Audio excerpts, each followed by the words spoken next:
everyone, welcome to class series, and in this video we're gonna be learning our short summary of our poem The Trees. The poet observes that the trees in his house are moving outside into the forest which has been empty for a long time.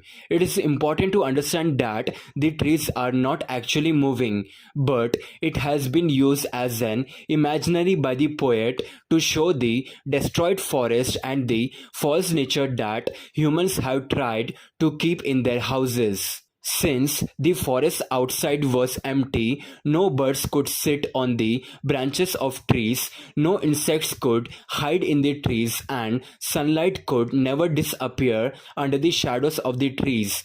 The speaker feels that the empty forest will be full of trees by the next morning. It seems like the trees work silently in the night in order to complete their mission of getting free from the boundaries of the house.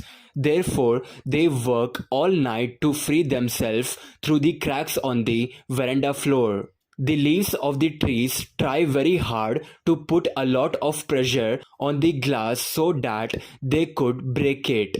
The small twigs have become very hard due to applying so much pressure to free themselves. The large branches of the trees try to move slowly from there and look like newly discharged patients from a hospital who become half shocked on coming to the outside world.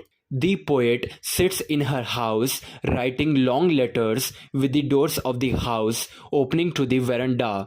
She mentions in her letters about the trees that are moving out to the empty forest. It is a full moon night where the moon is shining in the open sky and the night is very fresh.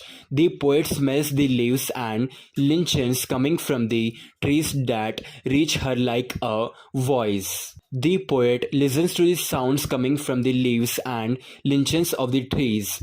These sounds will not be there in the morning, as the trees will move out to the forest in the night and will not be in the house by the morning. Now the poet can hear the glass breaking due to the efforts of the twigs.